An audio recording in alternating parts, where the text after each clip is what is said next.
Well, hello. Got myself a classic Trek 5.2 SSL or SLL. I'll have to look it up.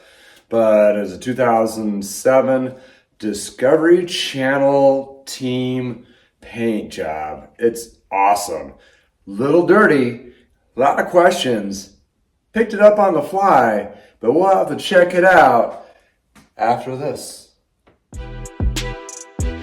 Welcome to Anoa Guy Bicycles. Welcome to Anoa Guy Bicycles, hanging out with the guy. Hi, I'm Justin, the guy. Obviously, I have a garage shop. Taking scary how to use bikes one bike at a time. If you like these videos, please like and subscribe. Hi, welcome to Anoa Guy Bicycles, hanging out with the guy. Unveiling this old bike. Yeah, this is a 2007 Gym. This is when they were still building bikes in the United States. This is a full carbon frame and carbon fork. 5.2 SSL frame. It does come with a full Ultegra with a Dura-Ace upgraded rear derailleur. That was actually OEM, which was kind of crazy. I found several models in that year that they had the Dura-Ace rear derailleur upgrade on it. The Pilots was one of them as well, which was, I think they just had them really cheap that year. I don't know what it was, but it was a 10-speed. But there's a few there's a couple little warning signs on this bike, or to warn you if you look at something of this vintage. There's a couple different issues that was being a service manager at the time this bike's being new. These Race Lite wheels were known to crack around the eyelets, so that's one thing to check out. The second is double checking the carbon, make sure it's not been compromised. This one is really dirty and it has like a few chips in there, so I'm gonna have to double check those to make sure.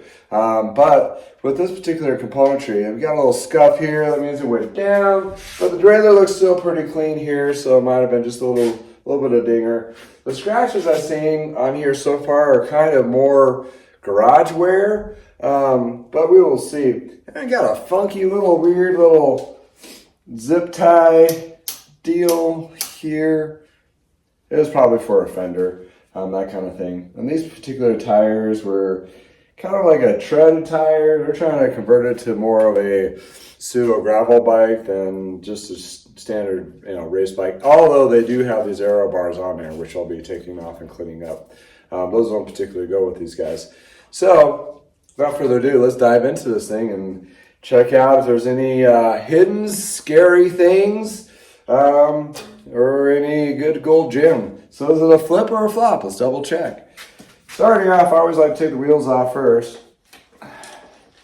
That gives me an opportunity to kind of dive in. And I will clean these and I'll have to inspect them in the touring stand under good lighting to make sure they're not been compromised. The rim well on these is still a lot of material there, so it wasn't used too terrible much. But we'll double check the back because the front obviously will have less wear. Also with the Race Lites, I believe it did come with a titanium skewer, which was kind of nice. A little lighter weight, that kind of thing. Also a dead giveaway is this little flat bit here. But unfortunately, the rear has a trainer skewer. So this is probably a bike that turned into a trainer bike. And a trainer to nowhere. And yes, this is a trainer skewer. And here I'm going to unveil why we like to put grease on our skewers. See that rust? We like to grease those skewers when we put them in there so this doesn't happen. So, well, I don't think this bike was actually a Colorado native bike. I think it actually lived somewhere else for a while, because typically we don't get grease like this or rust like this unless it's been really submerged in water. And usually you'd find that on a mountain bike versus a road. I don't know, maybe they did some riding, but being a trainer skewer, I always have questions. So you can see this cassette, it's nice and dirty. We will be cleaning that up. Take that off using a chain whip and a lock ring remover tool. Usually I like to do this on the ground so you get leverage, but it's going to come off here so you can get a little insight of how that does. I do apologize to sound kind of hoarse due to the fact I'm still getting over a cold, so sorry to don't worry, I don't think you'll catch it. Anyway, also on these, sometimes you'll have a problem, because this is an alloy freehub body, and alloy freehub bodies sometimes kind of get boogered up over time. And this one is, man, so I'm gonna have to use a screwdriver to kind of pop these rings off. And I'll show you here in a minute what that looks like. It's under pressure, these rings will push forward like that, and you see they're kind of, you know, not the smoothest thing on there. So I get to the, I got a couple more I need to wiggle off. I'm just doing it very lightly, so I'm not bending any teeth or anything. Don't want to do that. It's just to get it to kind of break free. Oh boy. Let's see if I can get that washer off. Do that. See what I'm working with.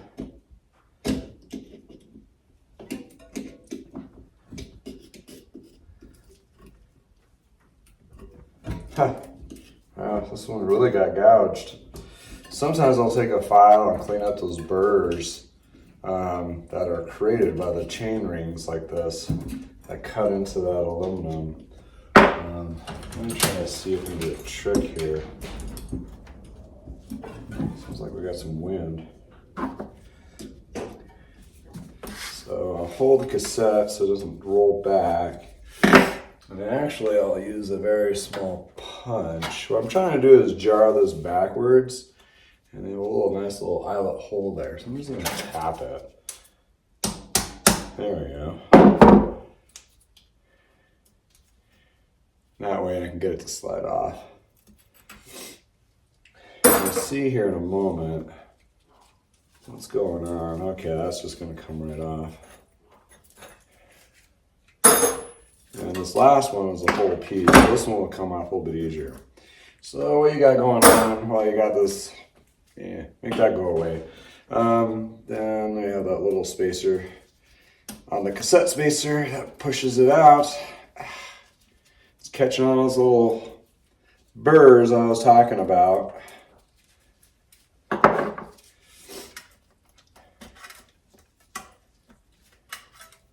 See if I can get it to wiggle through. It's just catching on a couple of them.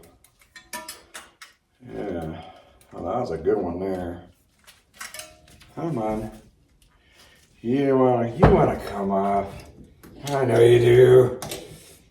You wanna be clean.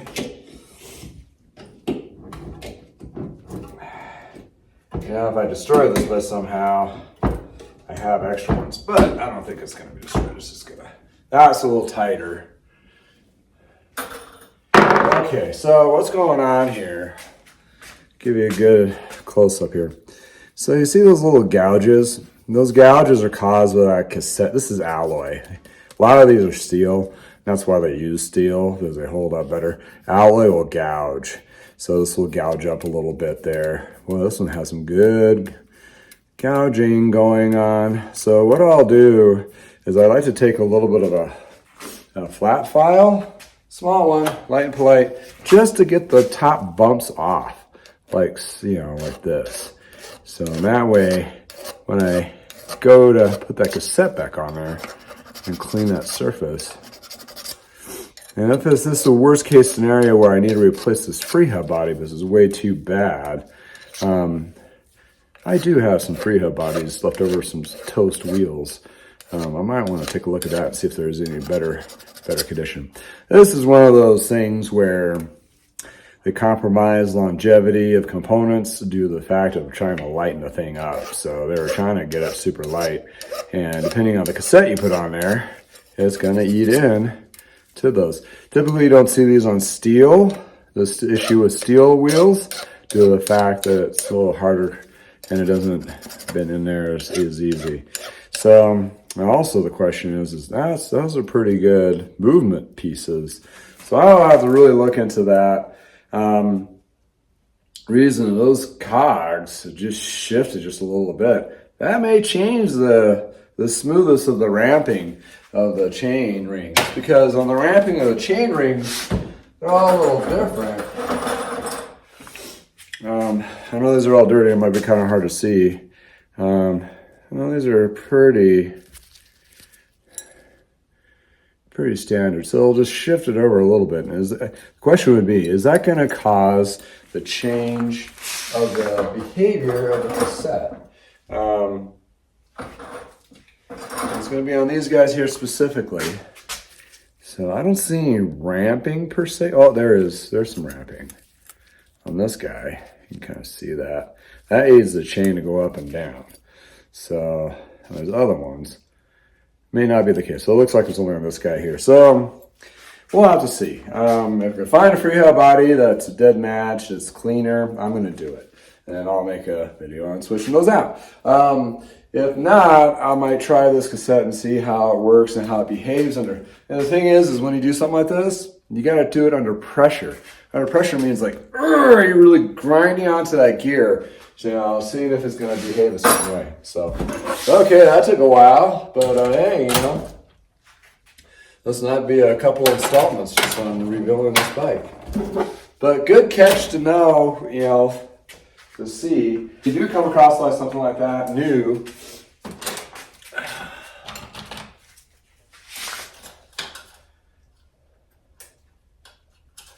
and see if this chain has been compromised.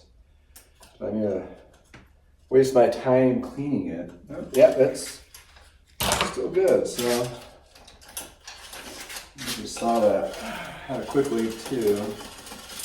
Where did you go? Oh, there you are. So this is a non-Shimano chain. 10 speed, so that's correct. Should work fine. Get this. Come on, there you go. Little quick link out. So what do we got here? Have to get my dork glasses on to be able to see. And it doesn't look like a SRAM chain, but it looks like one of the other manufacturer, a DX or XO chain. Anyway. I'll clean up nicely.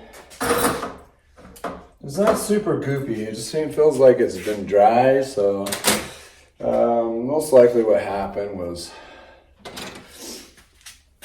it just got dirty in the Teflon of the grease. And I could see this derailleur hanger. So I'm going to inspect the derailleur as well as the hanger. Looks like somebody put a new cable on there. So I'm going to see if I can salvage that. The housing I'm going to replace though. We talked about before, housing needs to be replaced due to the fact that it gets worn out, and I'll bring shifting a lot better to the bike. Get those guys off. Replace the cables. Keep that for sizing. All right, let's high speed on this and see if we can get to the frame part. This rear wheel kind of stumped us a bit. These are Ultegra, looks like the originals. This one probably needs new brake pads. Oh yeah, the zip tie. Let's cut that out of the way. There we go.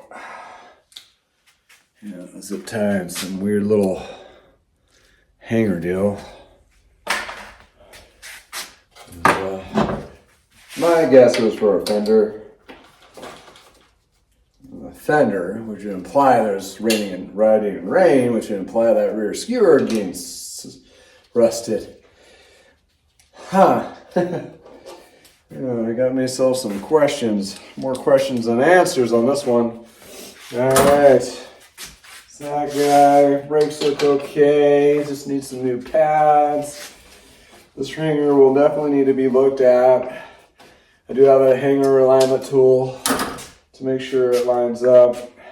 But I don't want to go too crazy because you don't want to damage it.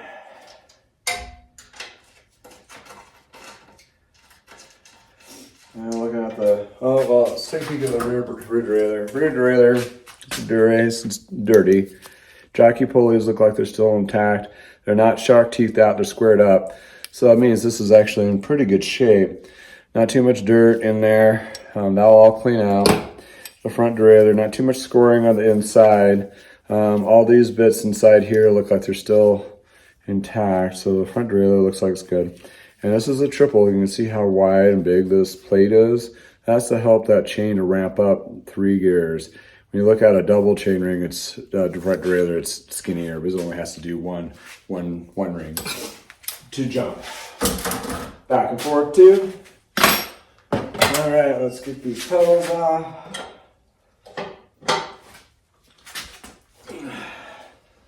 Doesn't feel too terrible. That means they've not been on there for too long. The Ultegra one's not too bad. I'll recover some costs on that. Pedal forward to loosen and to take off. Pedal backwards to tighten. Pedals 101. So we're getting to this bit here.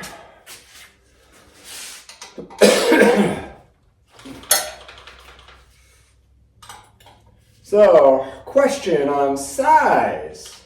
Well, you can go to geometrygeeks.com to kind of get dimensions on bikes, and sometimes if you're lucky enough, you get the manufacturer ones where you can measure out like a head tube to match the size, or something of that nature to kind of reference it to figure out what size it is.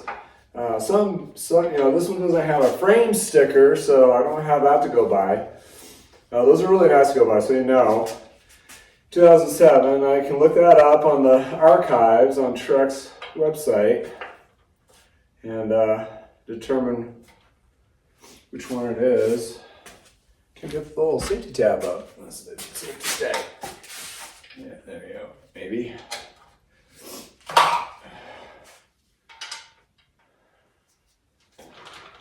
Oh man. Oh, it's not one in there, that's why. Alright. This one's on there pretty tight, so I'm gonna have to do a little light tapping.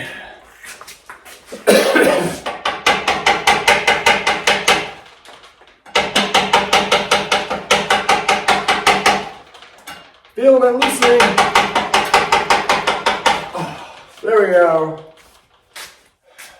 Rubber side, of course, not the metal side. So I'm tapping on the inside, and this would have a safety tab on there, but it's missing. It's just a measurement. Don't technically need it, so you get it in there far enough. And don't forget your spacers, and don't forget where these go. You take this off, you want to make sure this one goes where it was before on there. This one outside, you don't want to flip those, it's not going to be right. So when you take things apart, double check and make sure that you got the right order when you're putting them back on. Leave that on there. All right. So, sizing. Okay. We're at the time of the revealing where I need to do some cleaning. And this is where I've said before, this is the most expensive problem. If the frame and fork is compromised when you buy a used bike, that's the most expensive bit. So if the frame is damaged, either you weigh the cost of the repair, most likely not, and all of a sudden you use up a whole bunch of parts to just sell and get rid of, or you find another frame to put on. So that's the biggest lift of your expense. And when you're looking at a bike used, really inspect that frame. Look underneath, look at all the little areas where it's maybe potentially compromised. And This one has some pretty good scarring on the seat stay. So I'm going to tap, and since it's carbon, I'm going to tap it and see if there's any dead spot sounds remaining from those impact scarring areas, because that's going to be pretty detrimental. What I'm cleaning off feels like, unfortunately, it's crusty feeling, so it's probably old sweat residue from training, being on a trainer. So the reason why you get rid of your bar tape, because that's just that's just nasty. I mean, that's just straight up. And this bike, the headset feels good. Like the other one I had, it was crunchy and I had to pull it apart and have to special order a bearing from England to see if I can get it to fit. So, all right, so my rag is not catching on anything, which is good because carbon fiber will fray out when it's damaged a lot of times. And we'll check that all out. And for time reasons, I'll take off the cages later, but just want to inspect these scary parts first. All right. The biggest scary section I'm seeing so far is this non-drive side chainstay. The rest of this is not too terrible. So what we're going to do is I'm going to put it over here. And, make sure there's no cracks around that area. Okay, I'm going to show you where I'm going to be checking and quadruple checking, seeing if it's scarring's right down here. So we're going to do a little close up and we're going to do a little tap. So this is the area that I'm considering what I want to check out, because the decal has been scraped off and there's kind of a couple lines in there, like whatever. And this could be either a crash, which I'm not thinking it is. I think it's more of a stupid car rack. So let me put this on a car rack, rubbed up against another bike part, and why does that sound weird? Okay.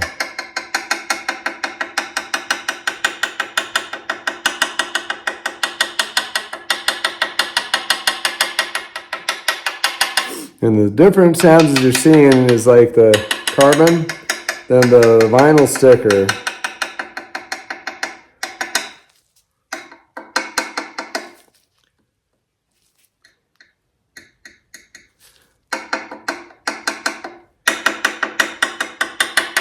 Okay, that seems to be okay. It just needs to be cleaned up.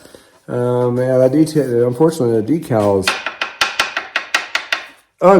ugly. And then there's a dinger here.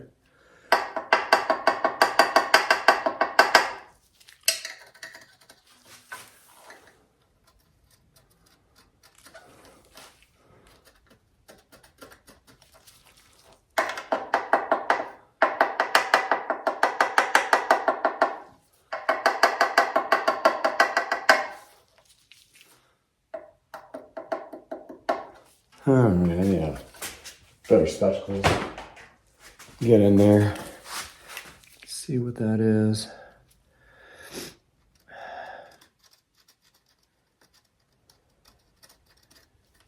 I mean, it is a chip that does go to the carbon.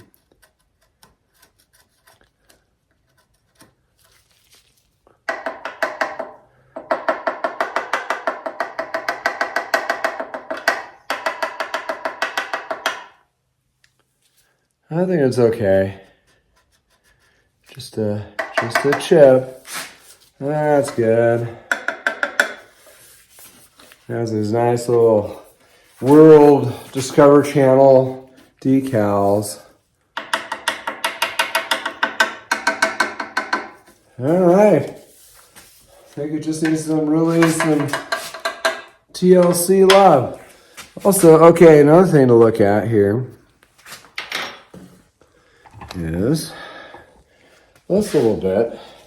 On some of these carbon bikes, they have a hard time figuring out where to stamp this stuff. So this actually has the serial number on there.